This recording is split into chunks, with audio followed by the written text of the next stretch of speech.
Hi guys, this vlog today is ipapakita ko ang aking cellphone ng aking anak. Salamat po sa nagbigay, sa nagregalo dito sa aking anak na bunso, itong cellphone na to. So ayan, appreciated po yung effort. Di ko na po sasabihin ko sino nagregalo.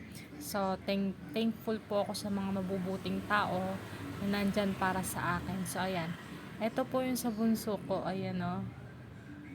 Iba na talaga kabataan ngayon, marunong na sila mag-selfie, oh, diba? So, tignan pa natin yung iba. So, ayan. Si kuya, pinakailaman ng cellphone ng bunso.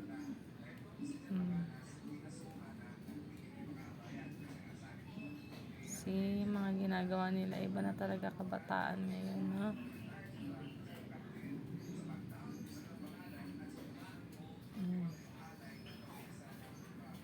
Tapos, yan.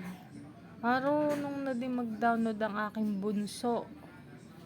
Ayan ang na-download ng aking bunsong anak, 2 years old. So, grabe ang iba talagang kabataan ngayon. So, ayan guys. Flex ko lang. Maraming salamat po ulit sa nagregalo sa anak kong to. Ayan. Thank you sa cellphone. Appreciated your effort and para magawa ko yung dapat kong gawin sa bahay. Medyo busy din po kasi ako kaya hindi ako gaano lumalabas. Kaya minsan talaga pinapagamit ko sila ng dati yung sarili kong cellphone. Ngayon may mga tao talaga nandyan para supportahan din yung mga anak ko. Salamat guys, salamat. God is good all the time and God bless you all.